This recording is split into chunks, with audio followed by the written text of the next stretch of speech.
Hi guys, Chris here with Super Savvy Travelers. Today I want to talk about the Italian language because learning Italian is a major pain point with people that I know that are either coming here as a vacation or coming here to live or whatever. And so many people have a problem with it and so much depends on it. But first I wanted to talk about what does it mean when you say you're fluent in Italian? What does fluent mean? And I've talked to people who go out, carry on long conversations with their neighbors in Italian. They go, "Oh, you're fluent in Italian." They go, "No, I'm not really fluent. I'm not." Yes, you are, because what does fluent mean? Fluent comes from the Latin word which means to flow.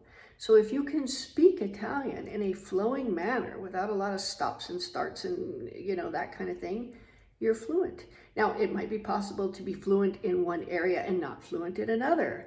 I would have to say I'm probably pretty fluent in renovations and property purchase and all of those types of things, but I might not be fluent when talking about, recipes and even pasta types and things like that. So a lot of words I don't know. But you can always stop and go, okay, what is that word? I don't understand. Que significa this thing or that thing? What does that mean? And get by on that.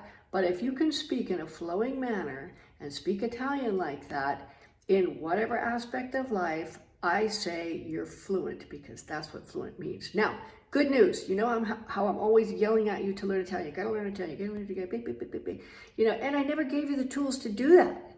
So that's changing.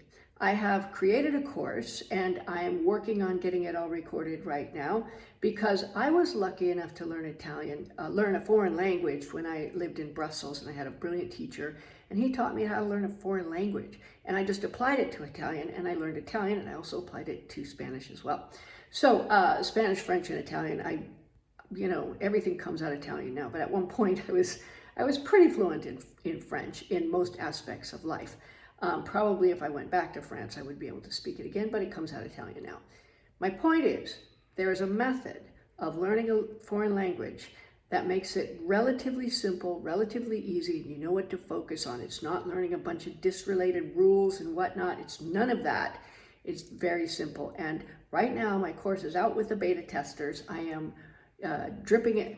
Right now, my course is out with the beta testers, and it's going to get all the feedback that I need from all different kinds of people that was going to tell me whether or not I'm successful in creating a course that gives you the structure of the Italian language in a fun way, helps you so that you can have conversations, that you can read children's books and newspapers with a dictionary, and that you'll be able to continue learning Italian without a teacher after you're done with the course. Those are the goals. So soon I will have that out, but first I have my beta testers testing it to make sure it all goes along with those goals. Anyway, stay tuned and keep practicing Italian. My tip for the day: make sure you have a translation app and translate every word you see that you don't understand. That's the tip for the day, but the course is coming soon. There you go, guys.